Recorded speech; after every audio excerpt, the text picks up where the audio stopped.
Hi, everyone. On behalf of Doing Sociology, I welcome you to this brand new interview. We have with us Dr. Shamsher Singh, who teaches sociology at Flame University, Pune. He has academic and research interests around the broad themes of agrarian relations, agrarian politics, rural housing, labor and migration, and village studies. Currently, he has been documenting the anti-farm law movement and has curated the People's Archive of Farmers' Protests. And today he will be talking to us about this project, this very interesting project of archiving the farmers' protests of 2020-21. So welcome, Shamsher, to Doing Thank Sociology, and you. thank you for taking time out to talking to us today. To Thank you. sort of Thank you, just, Deepali.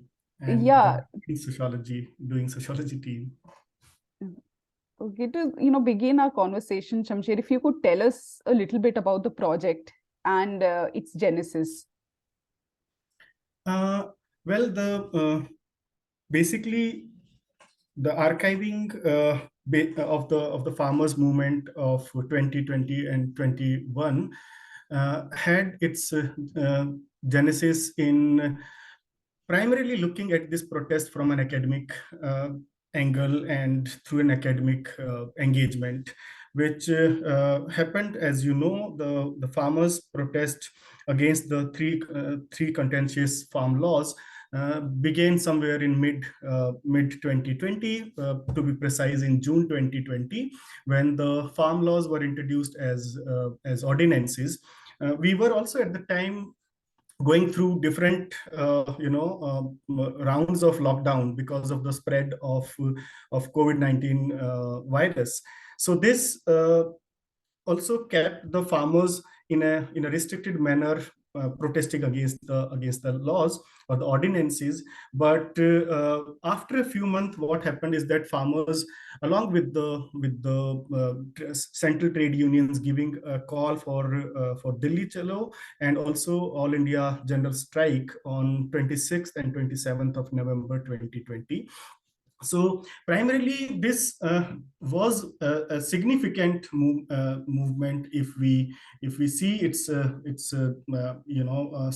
for how long it sustains, its duration, its spread, and the scale of mobilizations which took place under this movement.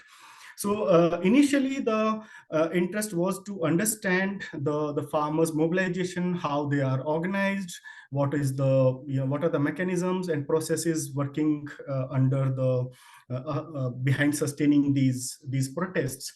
So the first visit, which was kind of opened very interesting dimensions of the organization of this movement, where farmers for kilometers on the national highways, residing in very challenging situations and fighting the extreme weather conditions, also made several even the non-willing stakeholders involved in this process of reporting it. For example, media reported it very with some kind of consistency in the beginning, and also the women's participation, how large scale involvement of women farmers and workers was also taking place. So how it made some of us realize that these developments needs to be documented for a better understanding of the movement. So the archival project in the beginning didn't had uh, this kind of project in mind to begin with, but once we kind of had a very sustained engagement, a sustained documentation, which covers almost 16 months of these protests. The idea, with several consultations with friends and other colleagues, emerged that this documentation then should be made available to public. So in April 2021, I started then documenting the developments which were taking place on daily basis across the country. This documentation took more structured shape as the movement grew. over the months. So this was the initial idea, to primarily engage with the developments taking place in this during the movement from an academic perspective, because we have a rich history of documenting mass movements, social movements in general, and agrarian mobilizations and agrarian movements in particular in India. So this was the primarily the motivation behind starting this kind of documentation. I think a related, question to that would be, why do you think there is a need to archive, something like a farmers' movement? I mean, so as I mentioned, we have seen a very rich engagement from an academic point of view with various kinds of mass and social movements in India. And uh, farmers movement, if we look at historically, be the example of Telangana armed struggle, the example of Tebhaga, Varli movement, and various other movements which also took place in the 80s and the 90s, where farmers had also gathered and had come to Delhi, asking for higher remunerative prices for their produce. So the academia has always sustained this engagement with the farmers mobilization in India. Uh, the and farmers movement and the farmers unions and the organizations, along with the workers organizations, continue to use the rich history of mobilization to today also to kind of mobilize the peasantry. And the gap where the problem arises is that the academic documentation or the academic debates primarily remain within a very restricted audience or the readership. And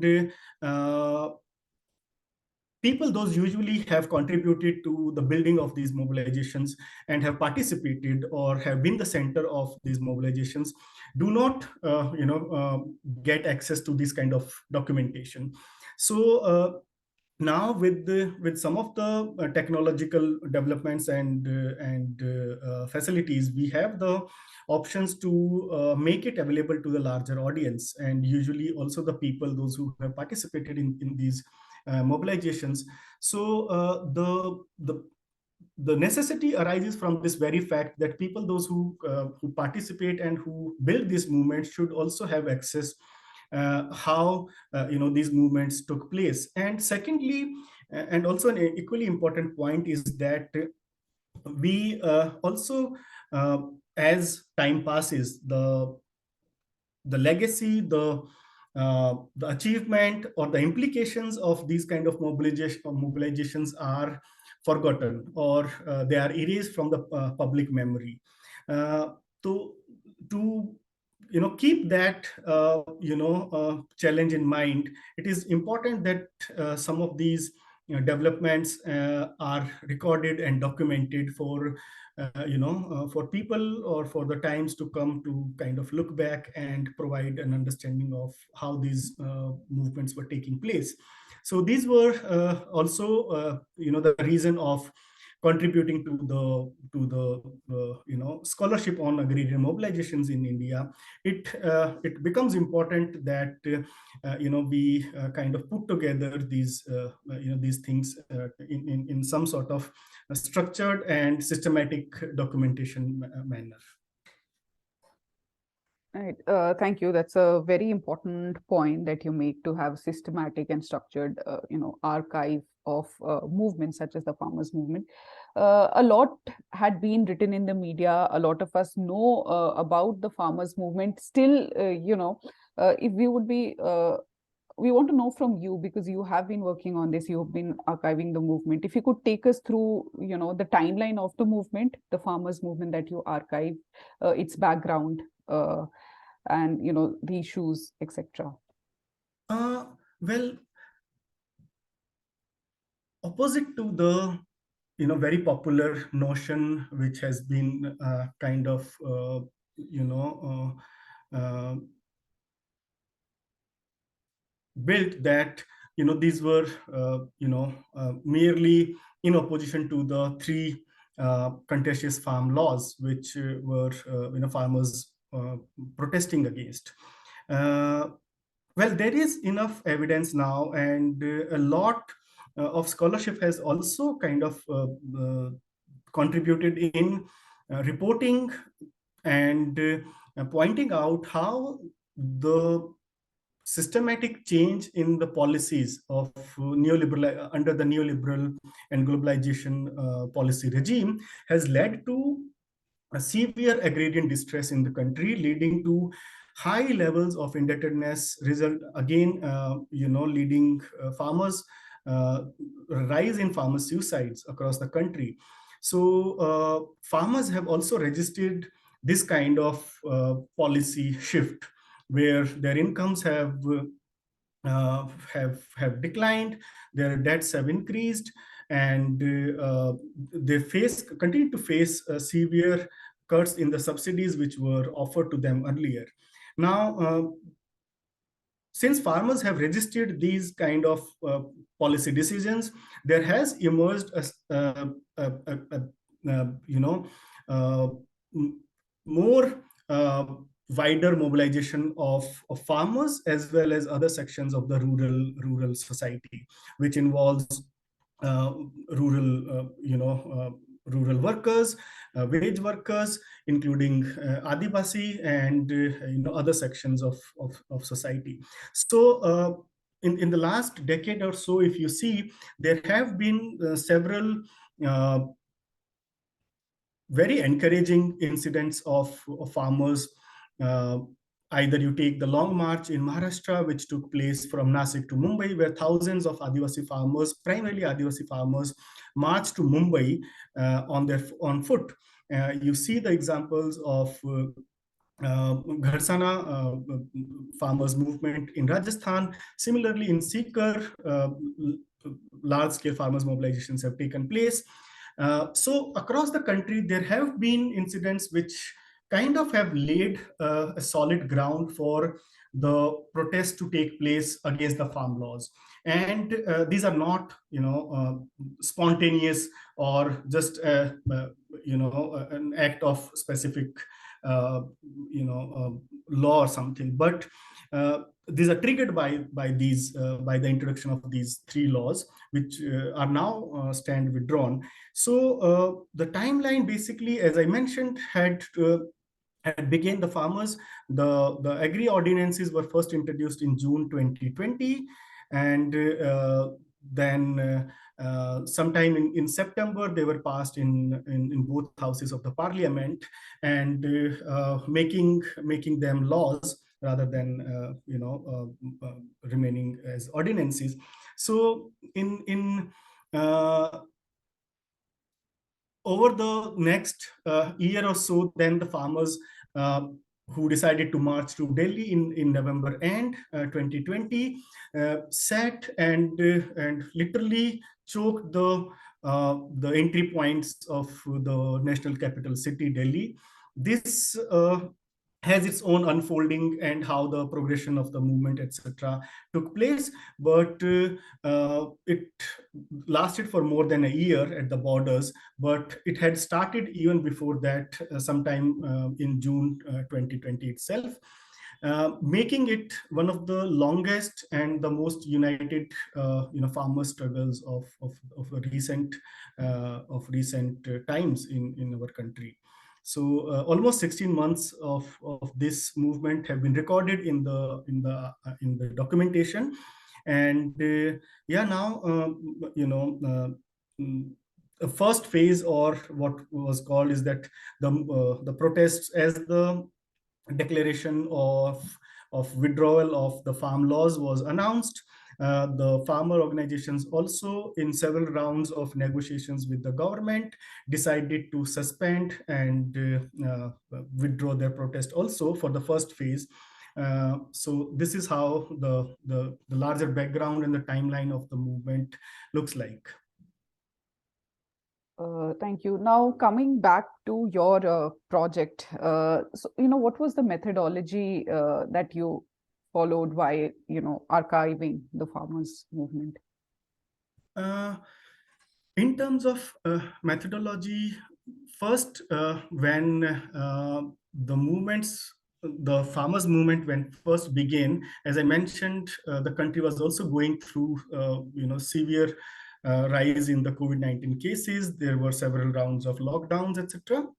So we were all working from home, and I was also in my at my home during this time, and I belong to the state of Haryana, where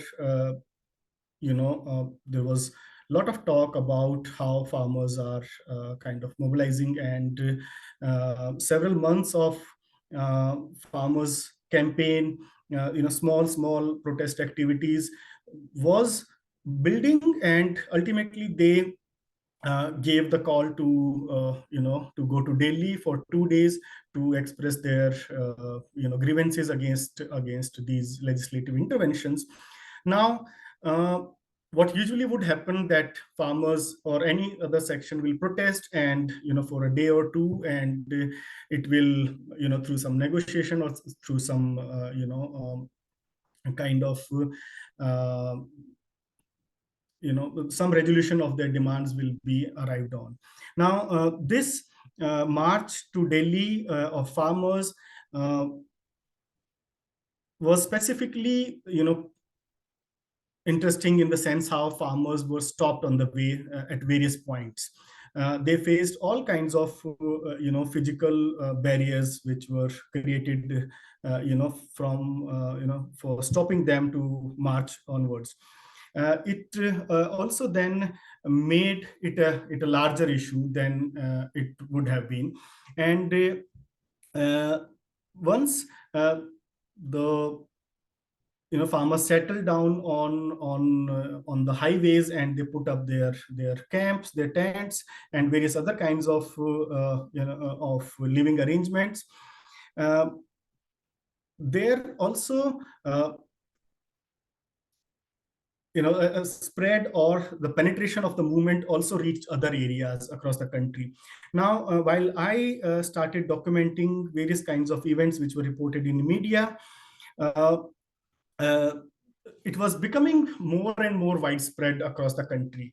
So, thanks to various kinds of social media platforms, there emerged almost more than, hundreds of social media platforms, uh, be it Facebook pages, or people even individually at a personal level started reporting from the border protest sites, as well as from wherever they were protesting, in remote areas, in small towns, villages, etc. So, uh, uh, a, a more systematic approach developed when I started following the social media in a more regular way, to kind of make sense of how the movement is developing, what is its progression.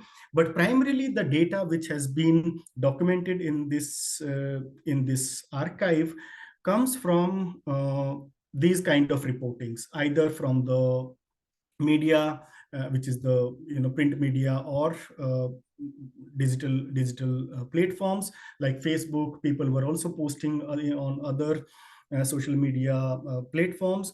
So what would happen that on every day, a few hours of this kind of tracking of events, and so now the digital algorithm of various kinds of content consumption makes it easier for you to get to the news which you have interest in. So if you start following a particular kind of content, your media feed will your social media feed will usually have that kind of content. So it allowed me to snowball my sourcing of the data and information across hundreds of kinds of platforms and media websites, etc. So this data has this kind of diverse and mix sources, which were reporting on the farmers movement. So this is how the entire documentation took shape. Right. And if you could share some of the challenges, because I'm sure archiving such a movement is not an easy task at all. So, what were the challenges that you faced in this endeavor? Well, the main challenge was to first, to uh, uh, because it was such an enormous movement, as you pointed out. Its spread, its geographical coverage, and its complexities were very uh, overwhelming in a sense. So to uh, follow it on regular basis and to do justice to what was kind of happening on daily basis in terms of uh, that should also appear in an objective manner in the documentation, because it's important that the events are recorded as they happened. So the main challenge was to kind of cover all the events which were taking place, because there were periods in which every day so much of happening, and it is happening in not only at the daily border protest sites, but it's happening in several towns of the adjoining states like UP, Rajasthan, Haryana. Of course, Haryana, uh, March, April 2020 onwards saw a massive increase uh, in the intensity of these movements. Movements actually went and penetrated into the at the village level. So those kind of reportings were firstly of large scale and massive in terms of their uh, uh, you know volume. So to kind of go to all of these on daily basis was a challenge. And other challenge which I still feel remains also as a limitation of this archive is that uh, the protests which were happening in Delhi and around Delhi, which is the northern part of the country, has seen a more coverage in the documentation, while protests which were happening in other parts of the country remain still, I would feel, underrepresented. So this remains to cover what was happening in other states. Like there are examples in the archive currently that there were very regular protests which were happening in Karnataka, in Tamil Nadu, in Andhra Pradesh, in Telangana, in several other states, which also were campaigning and joining the solidarity calls. So to kind of reflect that and to make it more inclusive also is a challenge, and it continues to be a challenge which hopefully we will try and kind of overcome in the times in the days to come. So finally, I'd like to know from you, how do you see the archive contributing to knowledge production? Uh, so as lot of work has happened on the understanding and on reporting of the farmers movement uh, in the recent past. Now there is also a need to make some of this documentation available to the scholars who are interested in knowing and developing a more uh, you know uh, nuanced understanding of the movement, and a lot of people continue to write and talk about it. So this platform, we would like to believe that will contribute in that in that direction, that those who want to engage, those who want to develop an understanding of the movement can come to this platform and look through various kinds of material which is available. So as I would also be showing the website briefly here and its different sections, it gives an understanding of the geographical spread also, as well as what kind of developments were taking place, and how different stakeholders and institutions, different kinds of energies were playing out in this movement. So this is to help people, those who want to continue their engagement and uh, a relationship with the rural mobilizations in the times to come. So we believe that making this available, in this kind of documentation and information available in the public domain, bridges some kind of gap with regards to the past and the present, and it makes it available without any cost, without any as long as you have an internet connection, you can go through it. There is also an option of translating on Google Chrome. You can translate it in your preferred local language. It gives you an idea of those who may not be fluent with the language barrier. It tries to bridge that gap also. So we also kind of making now a repository of the scholarship which has been produced on the farmers movement, the commentaries which have been written, research papers, videos, interviews, opinion pieces. All of this we are in the process of compiling and putting it in the resource repository on the website, so that those who are interested and those who want to understand the movement can come and find those resources here in one place. So this is something we continue to work on. Right. Thank you so much. I think it's a brilliant initiative, and I'm sure a lot of our viewers are also working on agrarian issues and agrarian relations, and I'm sure some of them must also be researching on those doing their PhDs must be researching on the movement. So this platform would help them learn a lot. And to our viewers, we will be sharing the link to the website in the description, so you can go and see it. And yes, thank you so much, Shamsher, for talking to us today. And again, wish you and your entire team the very best with the whole project. So I will be just briefly yes, taking by sharing my screen, a quick look into what the website looks like and how people can navigate on this. Is my screen visible now? yes.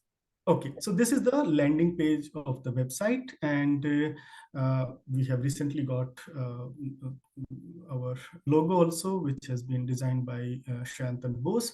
We had given a call for people to participate in logo designing.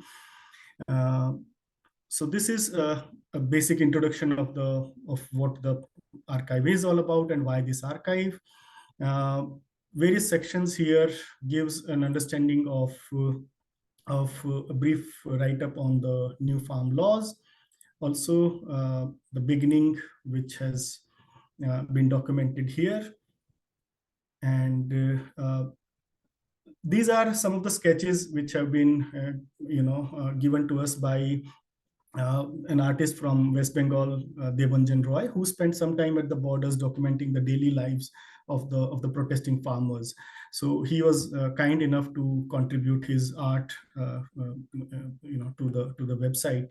And the most, I think, useful part of this documentation has been the daily and the month-wise recording of the events over the 16 months, as I mentioned, starting from, if we go on this page, you will find a daily update on what was happening in the farmers during those 16 months. So September 2020, that is when the more structured and organized way of protesting of the protest took place. So 18 to 13, for example, in Punjab, Jail Bharo Andolan. Then we have on September 10th, another incident taking place. On September 14th, 3 agri bills were introduced in Lok Sabha. And this goes on. So this is the an exhaustive documentation of the events which were taking place. Similarly, so October, November, this goes on, and it goes up till December 31st December 20.